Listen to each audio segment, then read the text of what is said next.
record and share screen. Okay, can you see that?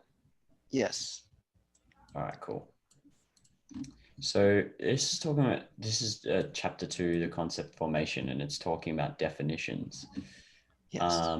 Definitions preserve not the chronological order in which a given man may have learned concepts, but the logical order of their hierarchical interdependence. Yes. I'm still a bit I get that. I understand. So there's a thing called chronological order, which is it refers to the order with which you reach a concept or learn something. So like if you're studying philosophy, for example, you look at the world and observe animals and people and sort of come up with a concept value to denote something. But yes. you wouldn't learn that by first learning, for example, metaphysics or I don't know, you wouldn't learn that by learning the arbitrary. You'd start by looking out into the world and assemble concepts from there. But so I have some grasp of the chronological order of things, but I'm still not that clear on like logical. Like if we look at, I found some more notes that were part from the objectivity chapter. Mm-hmm.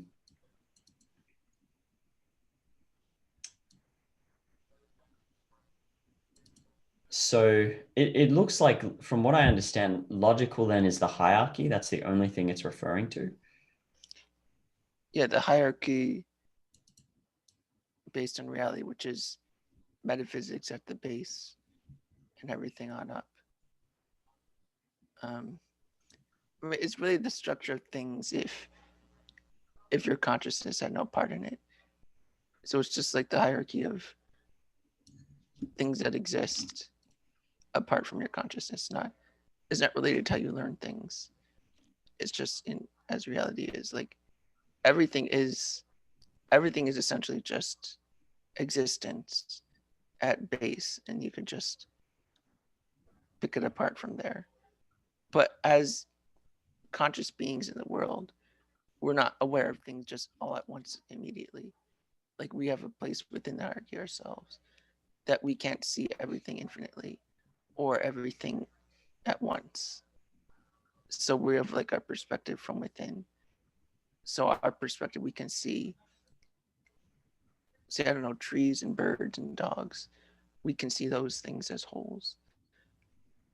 But we can't see, say, the galaxy as one. We can't see every single atom as one. We can't see those things. So, I mean, those are things built into reality that we are aware of, but how our consciousness comes to grasp it is different.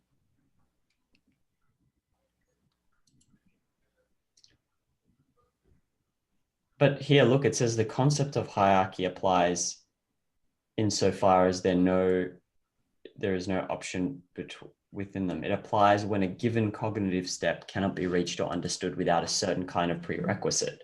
But that's contradicting the idea that like atoms are at the base of the hierarchy, because it says its hierarchy is something to do with our mind, and so a logical hierarchy then, like I'm not sure what to make of that then, because it says it's when a given cognitive step cannot be reached or understood without a certain kind of prerequisite. That's the concept of. Yeah, I know what you're saying. I mean, I guess you just have to think of the different kinds of hierarchies. I mean, hierarchies are only relevant to your consciousness. There's nothing that makes, say, trees higher than rocks or anything. It's not baked into reality that way. That's a way we've ordered these divisions. We've done that ourselves. So you can think of the hierarchy you're just ordering. On the one hand, you can order it in what steps you've learned them. On the other hand, you can also order it not just based on what you've learned, but based on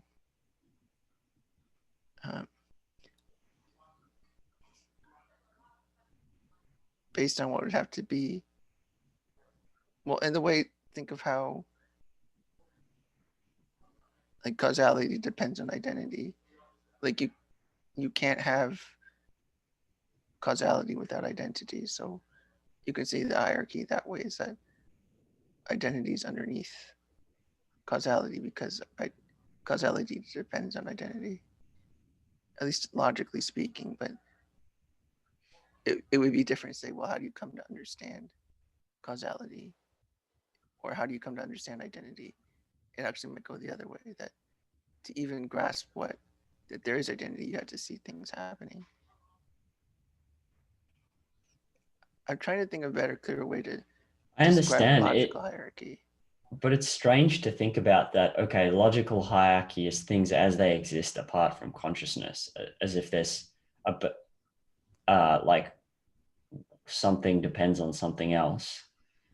But then we're grasping things without the prerequisites for logical dependence. Like you'll grasp ethics without metaphysics, for example, or you'll like start thinking about ethics without thinking about causality necessarily. So that's where I'm confused. Like, does logical have anything to do with distance from the perceptual level? Kind of. I mean, I was thinking, say, how existence would be the foundation of everything. I mean, it's not, it kind of is perceptual, but on the other hand, you don't see all of existence immediately at once. That is a point Rand makes several times. Like, we can't apprehend all of reality immediately. So we have to have the perceptual level is how we operate. But the logical hierarchy would be, once we have come to learn things, what will we say depends on what? It's more like what you do once you already figured out what is. Once you've learned something, then you create your logical hierarchy. I mean, the one hierarchy is just the order of learning. The other one you could think of, once you have learned it, how would you order it? Based on what's Okay. fundamental, what? That's how I would probably think of it. Okay. As in what causes something else, maybe. Yes. And Like I you need might start with like, oh, you see red things and or start like red balls and toys and food or whatever it is, and you can come to understand those things. But then over time, you realize how much is there out there, and actually what would, more abstractly speaking, what depends on what. Like you'll come to realize that identity underlies everything, or existence underlies everything. And then once you see that, then you say, oh, that's the foundation. But of course, you don't begin there because, as I mentioned, you can't apprehend everything at once immediately, just upon right. being born. Okay. It's still not. I'll need to think about it more. What would it says here that definitions are preserved, not the chronological order, but the logical order. What would it look like to preserve the chronological order in a definition? Like logical order is trying to capture a genus and species, right? And then Yeah. what would what would it even look like to define something by chronological order? Well, that'd be like a counterfactual. I can't really think of one. I mean, I guess if you ever tried to do it, it would probably be like, um, just knowing what came first, just knowing that, saying maybe pedagogy, like you kind of need to know the best way to guide children, say, to learn about, say, physics or something. Like you Right. need to know that you begin with, say, like what is mass, what is volume, and you build up from there until you get to like density, or then you go from there to like velocity. You just keep building up. I mean, that's the only way I can think of why you would define something in terms of the chronological hierarchy, where you do want to teach Oh, somebody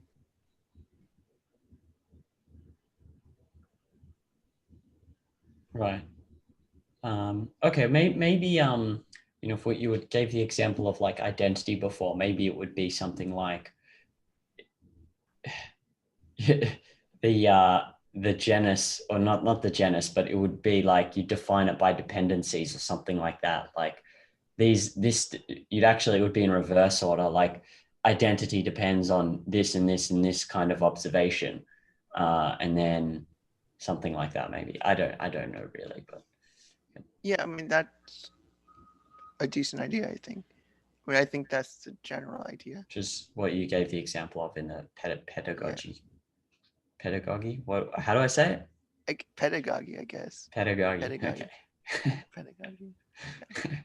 Cool.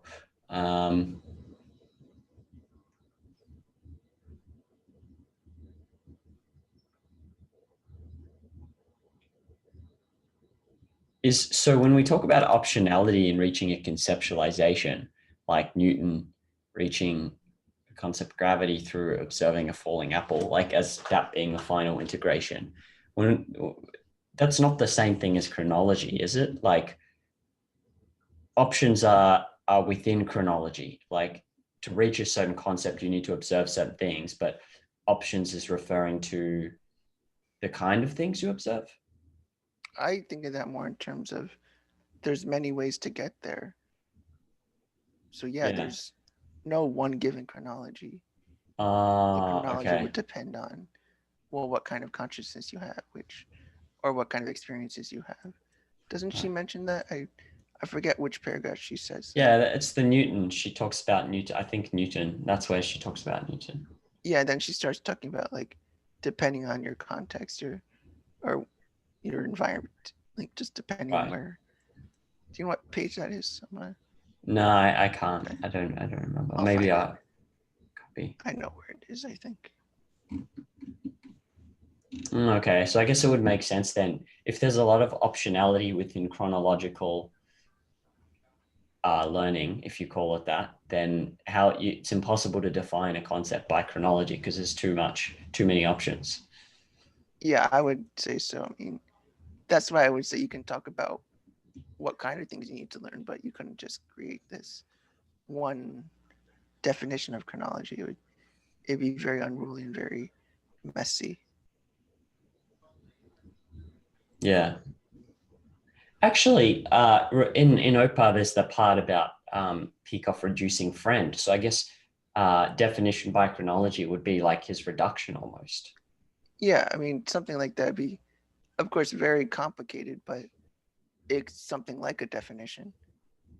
It's a Yeah. type of, like, if you have different types of dictionaries, like, yeah, you could do one dictionary that way. Okay.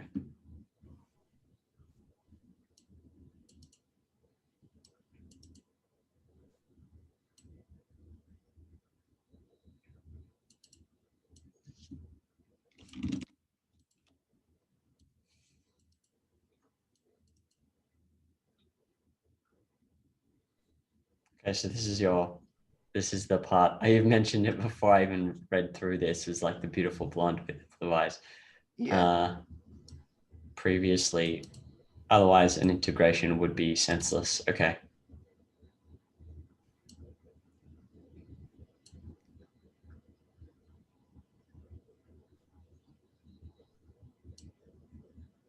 What am I asking?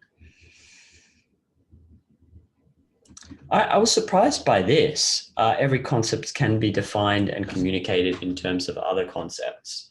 Is that when you start getting to abstractions from abstractions, you're like you define it by this because you're looking at the fundamental, which is the species. You can and the characteristics, you're describing it according to those because it's an abstraction from abstraction, if that makes sense. Yeah, I mean, that sounds like what it's describing. Yeah. Let me see.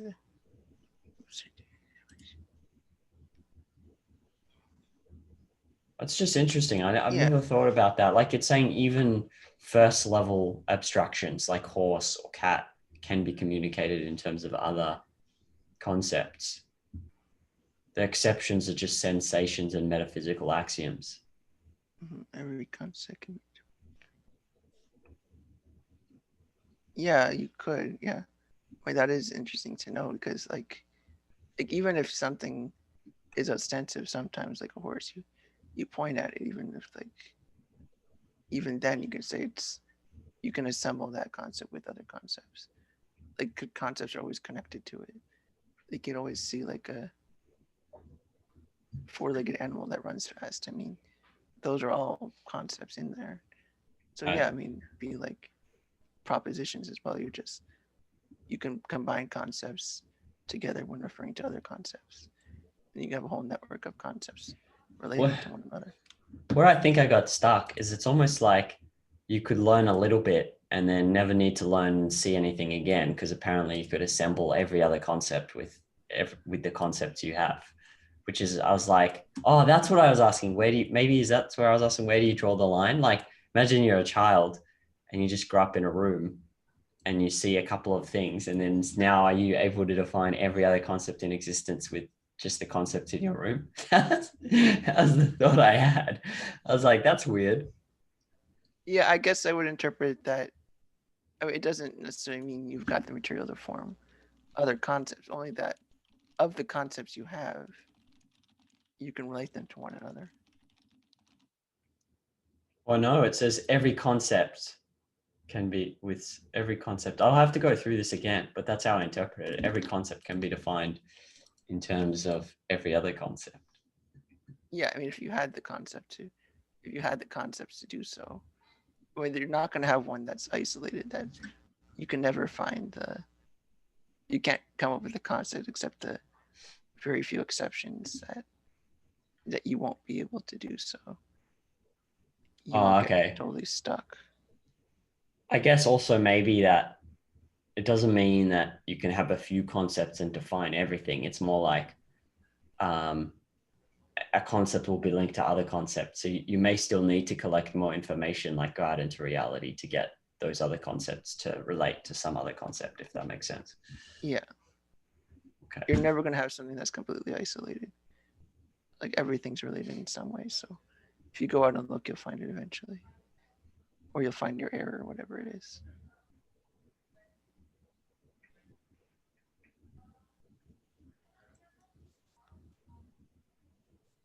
I'm not too sure what I'm asking. I'm just maybe at what point you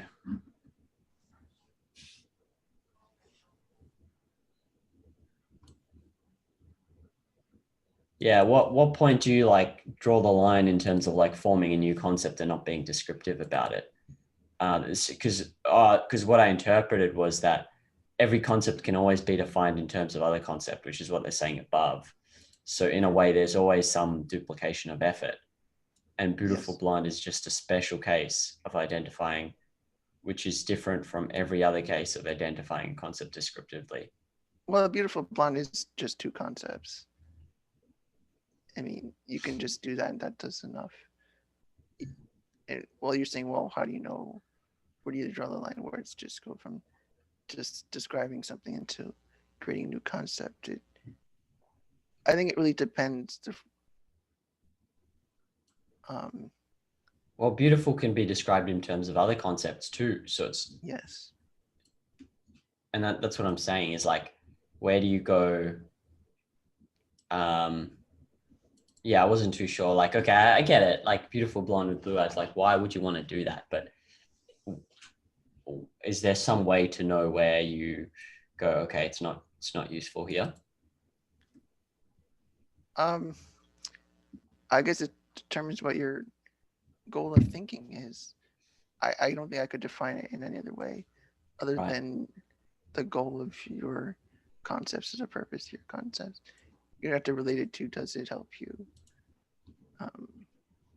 relate to the subject you're thinking about? Is it an area you think a lot about? Do you see a lot of blondes that look exactly this way?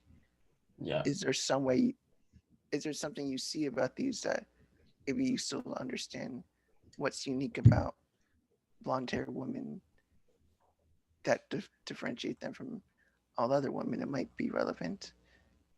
like you might be looking at something genetic as far as a disease, for instance. If you're a doctor, you might notice something. Oh, there's something strange about all these women have this disorder, and they all have blonde hair and blue eyes. You could go that way. It's like, oh, maybe there's something going on here. But if you're just on the street, just passed by a woman, like there's no goal or objective or reason to think about it, unless you maybe ran into a whole 30 of them in a group. Like they say, wait, how are all these many people together in a group all at once? And they're all exactly the same height and wearing the same thing or something like that. Then it's like, something's up, so I'm going to investigate that. Sounds like a boy story. Yes, it does. Yeah, okay, so it depends on your goal, you're saying. That makes sense. Yeah, and really everything within concepts or concept formation is that way, even at the very first up, like your mind needs to apprehend these things because I know you're reaching for things a lot, or you need to walk through your environment. So your concepts serve a purpose of identifying, say, things you can grab, or identifying what's dangerous, or identifying food. And that can help you because you need food. It's relevant to define what's food versus not. Right. Yeah, okay, that makes sense. Okay. So she goes on to say words transform concepts into mental entities. Definitions provide them with identity. Words without definitions are not language, but inarticulate sounds. The child does not think in such words. He has no knowledge of words, but that is the nature of the process by which his mind performs wordlessly. His grasp length. And so I'm confused here. Like we're saying that we need words to transform concepts into mental entities and definitions provide them with identity. And then we're saying a child doesn't use words to think. So like clearly there is some level of thinking going on without words. It's from what I got, words without definitions are not language, but inarticulate sounds. Yeah, what do you think of that? Like, can you think without words? Because I've heard of people saying they think in images and stuff like that, or they think in, and then children don't even have words, right? That they perform Initially, tasks yeah. wordlessly. So do you need words to transform concepts into mental entities and definitions to provide them with identity? It seems like no, you don't. I would think yes, as far as making them into concepts.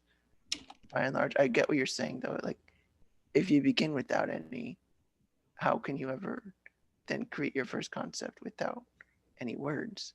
If you need Yeah. words to do the transforming, how can you get your first concept? I think That's a better way to it put does it. get tricky, and I think there's some imprecision there on Rand's part. I think there's probably more you can say about the nature of spatial relationships and images within thinking. And that's a very worthwhile area of thought, I think. Say But that I again. would say Sorry, for which area?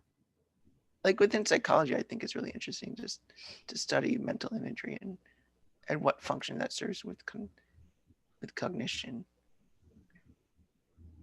But as far as what Rand's saying here, I think the main takeaway point is that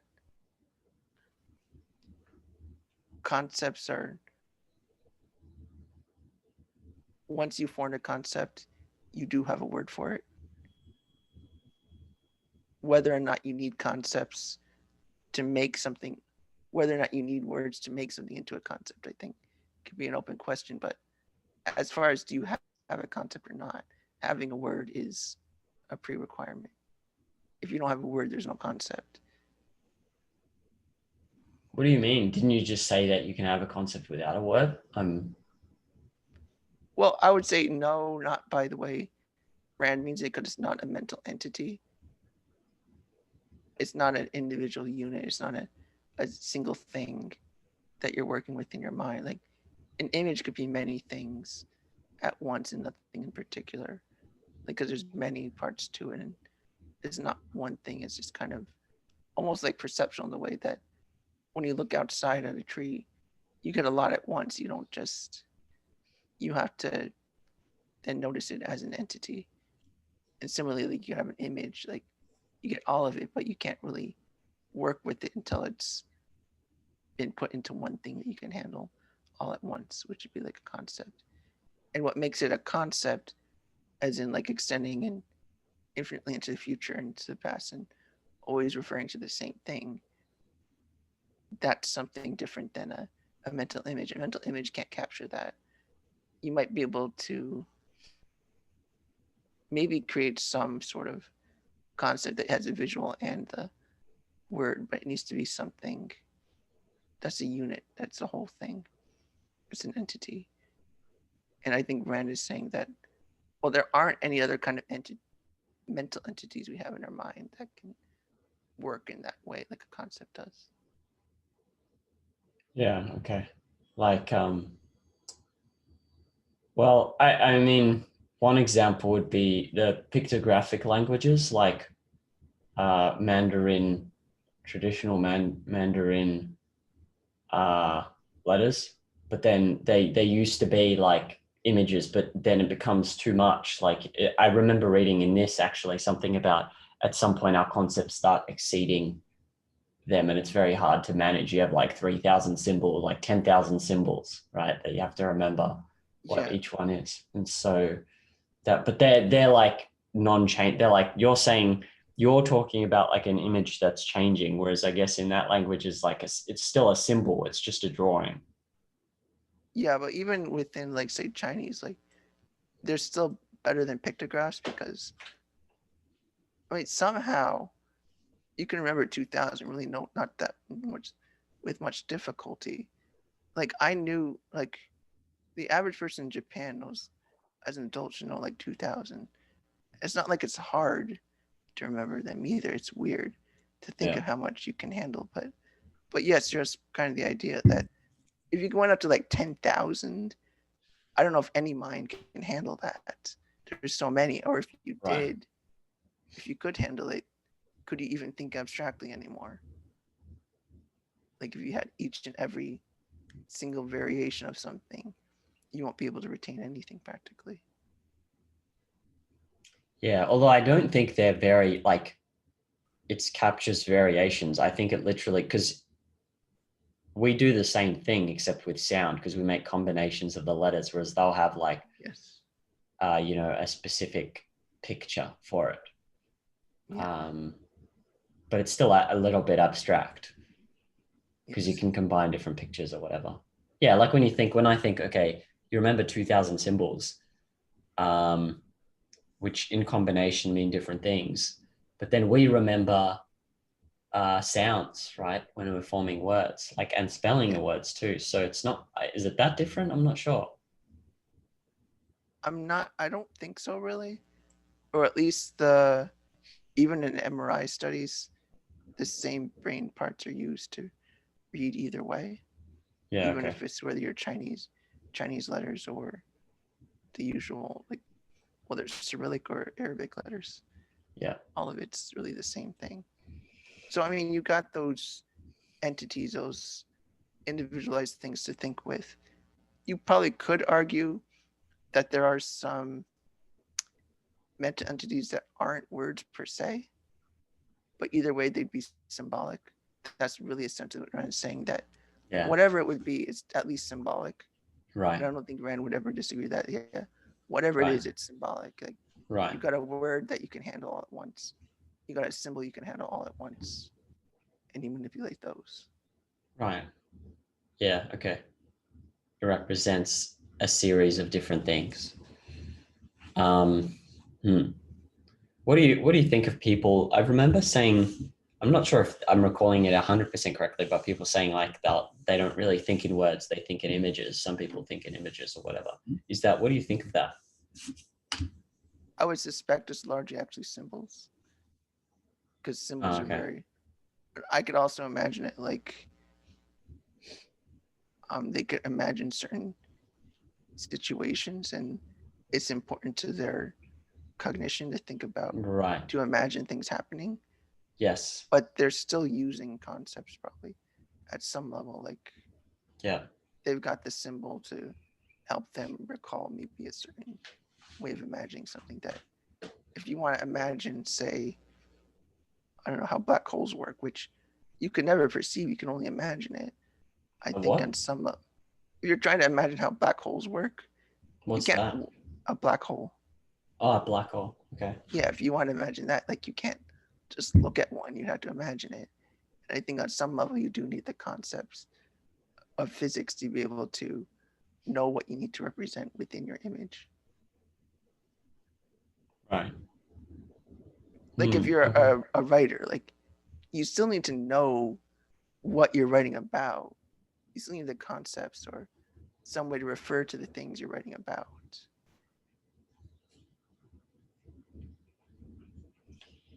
Yeah.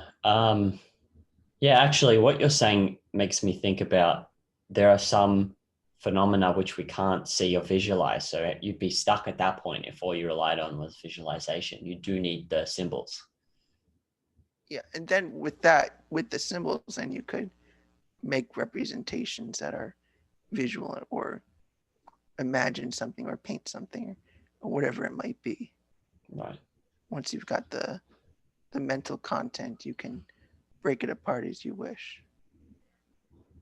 Yeah, I guess that makes sense. Maybe people are also referring to what you said earlier, just imagining scenarios is a big part of their thinking, like imagining different things. Yeah, I think that's usually what people mean, which Yeah. wouldn't contradict this. I mean, it's not like concepts are never there. Or they might not be using words, but they're using concepts or something, a mental symbol like that. Can you think of any, I was in a discussion group and they talked about map versus terrain. And it made me think like, Yeah. wow, this is the problem of universals again, like, which is the big thing in philosophy, right? Problem of universals. Yeah. Like, are there any other ways this is phrased that you've heard it phrased? Like, so map versus terrain is one, which is really interesting. I guess it's that problem of mind body. That would be another one. Mind body, map versus terrain. How else do people put it? Idealism versus pragmatism, maybe? Yeah. What problem is this supposed to? It's no problem. I'm just curious. Have you heard of any others that of like ways of capturing the problem of universals that people use in day to day? This is just randomly came up. Yeah. I'm not sure if I would even call those problems universals per se, but epistemological issues, I guess. Or I'm not sure how to describe that.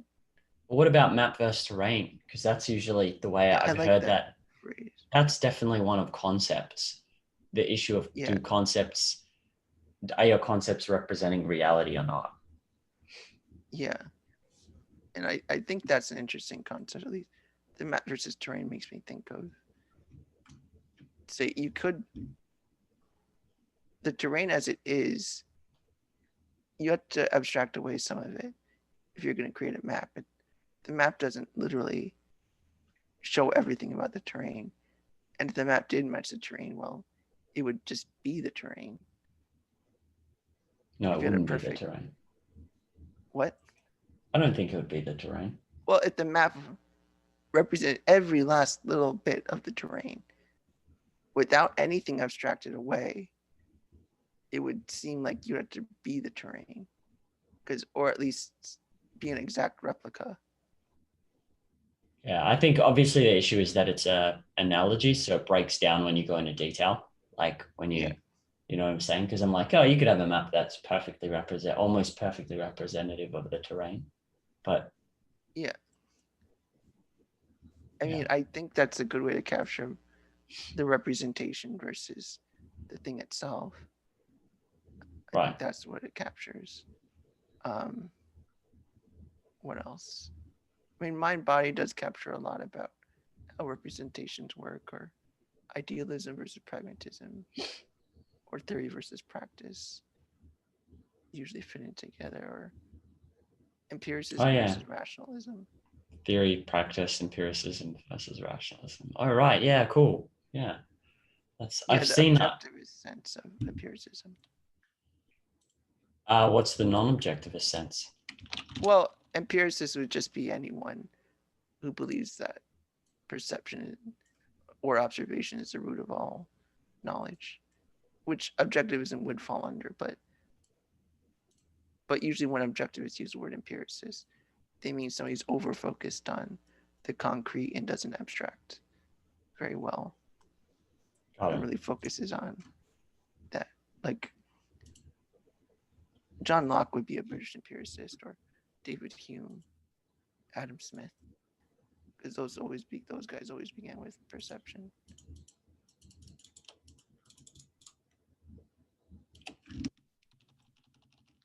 Found a little. I'll show you what I found. Put it in here. This. Yep. Do you think this is a good representation of most schools? Because it's got rationalism and empiricism, which is pretty cool. I'm seeing it used outside of these books that I'm reading. Mm-hmm. I've seen, I don't know what these are. I know skepticism, obviously, but yeah, so there you go. Yeah, I mean, these are pretty standard terms there. I mean, the way they're used in this context seems pretty standard within academia. Dogmatism, I never really heard that used as a phrase before. I mean, it sounds fine, but I guess it's trying to point out here that taking something that's true just based on the given fact, like dogma of the church view is true because we say so here. It doesn't matter what you think, it's just this is it. This is the fact. Yeah. I wonder if dogma derives from a good dog who does what you tell him to do. I don't think so. Okay. Well, I mean, there are a lot of interesting coincidental connections in languages, like understand, right? We're talking about underneath, there's a stand, and the stand is the hierarchical structure, both from the perspective of reduction and structure. So that's coincidental too, right? Which is kind of cool. I think so. I mean, the middle one is weird to me. The other two make sense, like I've seen. Externalism, internalism, foundationalism, coherentism. Yeah, that makes sense. These are standard categories people think about. Do they map well onto the things that I've learned here, like the rationalism and what was the other category? There were all kinds of other ones that I forgot. Realism, I think, and subjectivism, and something else.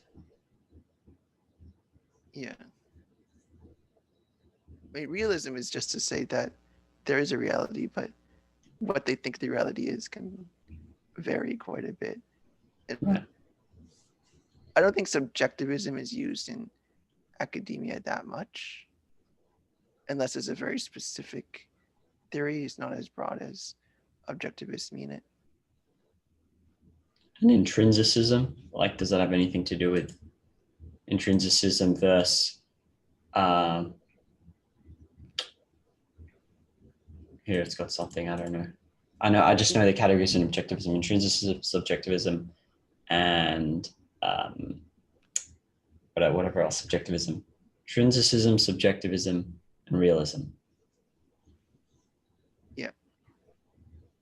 Well, intrinsicism is usually just more kind of like dogma in a way, but intrinsicism is like just the thing itself has these characteristics. It's good in itself, or it's in itself, it's this sort of thing, whatever the concept might be. Yeah. Like, it's not like your conscious relation to it, it's baked into the object itself. Yeah. The what is knowledge over there, that most people think of knowledge as a justified true belief.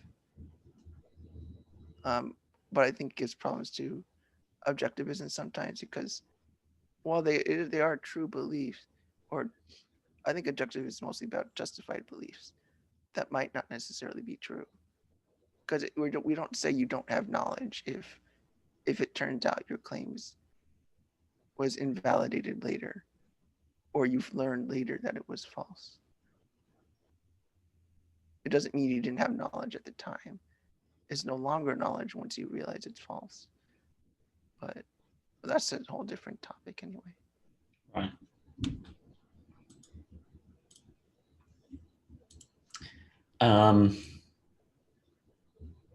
Okay, a concept is a mental integration. I got this, and I was like, all right, so the genus of a concept is a mental integration. Yeah. And then what are the other, if that's the genus, what are the other what are the other kinds of mental integrations?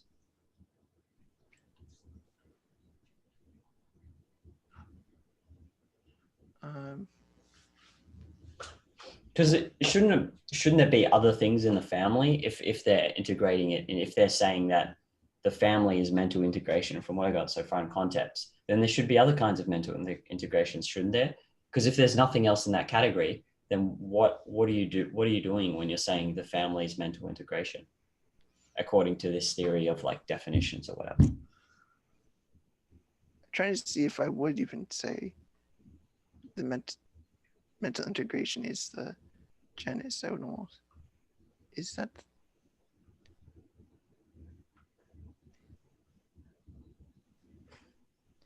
I mean, I can't think of a more specific instance of mental integration than the concept. I guess, what are other ways you can integrate? I mean, you could integrate things that share characteristics. What else can you integrate? Could you even integrate things that don't share a characteristic? I mean, they wouldn't end up with a concept, but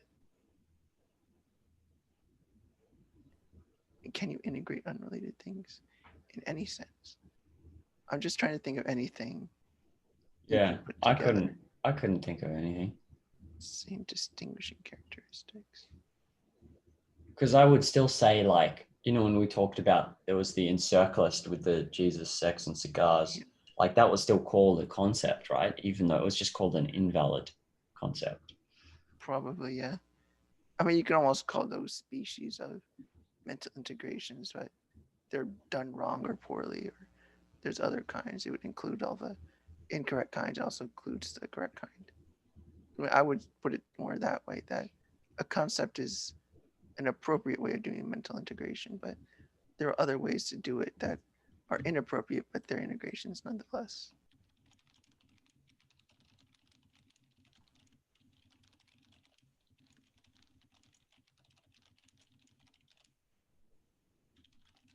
Hey, but what about, remember you used the term misintegration and disintegration. Yeah, but I would still, I know it sounds like opposites of integration, but I would still call them forms of integration. Disintegration might be not, but misintegration probably would be. Is you're integrating it just wrongly or in a way that's not appropriate. Disintegration is just literally the opposite. You're pulling apart two or more units. Okay.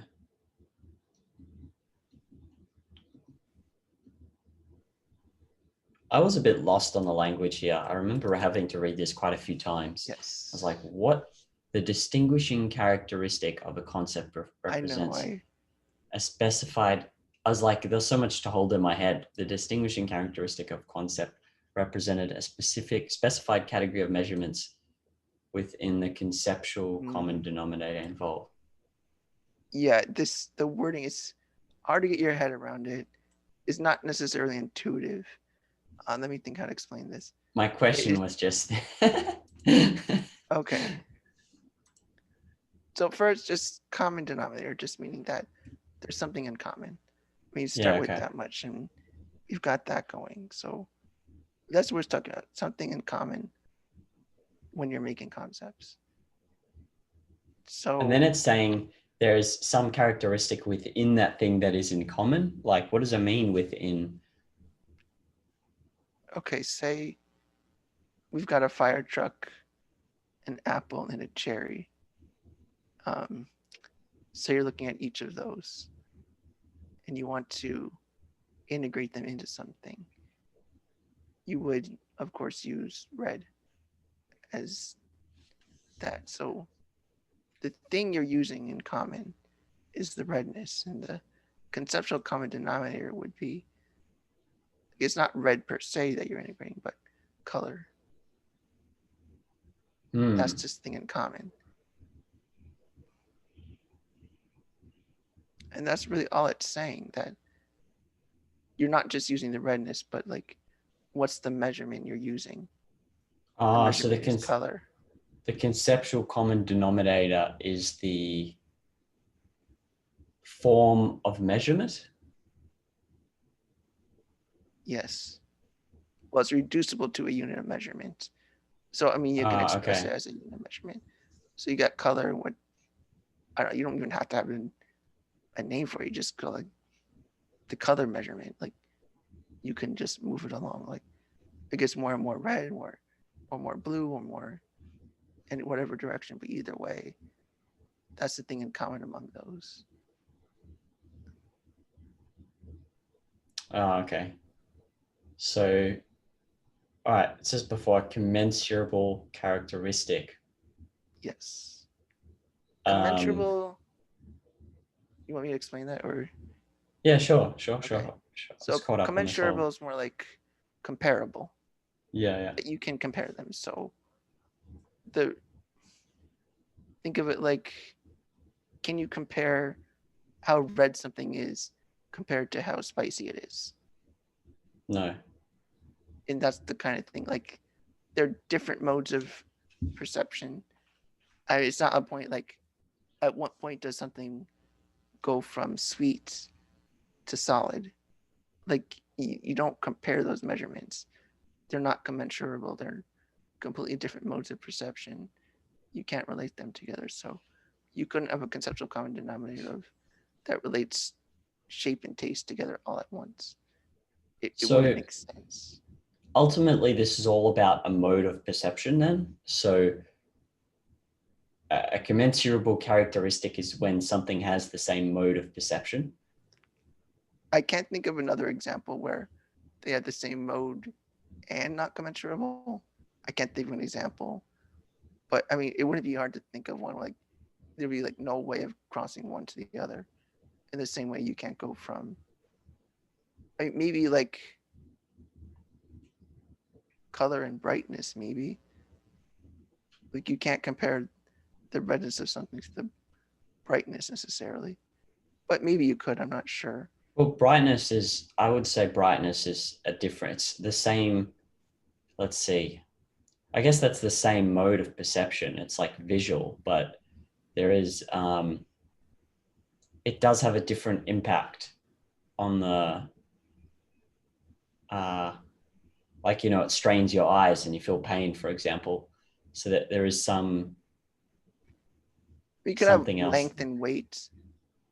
You can't measure weight by length or volume by weight. Well, you could volume to weight could work. But I'm not sure about length to weight, for example. I mean, it really depends on the particular example. The important point is that if they're commensurable, you can find a common denominator. If they're commensurable, you can find a relationship. We'll have to come back to this. It's interesting. Yeah. But the key point is just that you take one measurement that these set of things are using. Like, you could say long and short, like you're all, either way, you're using the conceptual kind of denominator of length, or colors, or smells, whatever it might be. You said before you couldn't think of an example where you have the same mode of perception, but the two characteristics aren't commensurable. Do you remember? Right. Yeah. How do you know, if you can't think of one, how do you know that there isn't one? I'm asking this not because I'm necessarily concerned with this question specifically, but it does come up a lot. Like, in a lot of these things that I'm reading, how do I know when they say, like, when they make some final conclusion? If I can't think of a counterexample, how do I know it's true? Is sort of my, do you get what I'm asking? Yes.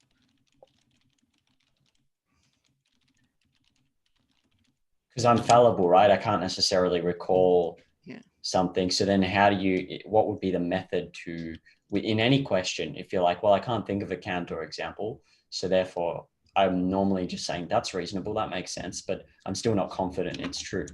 Like, oh, swans, right? Like black swans. Yeah. I don't know if that's a good example actually, but Well, that's where we get into context of knowledge. Like, given the context of everything I know, it's true. Maybe you could say that I have reasonable doubts. You could throw that in maybe, and then you could say, I can't be certain just yet.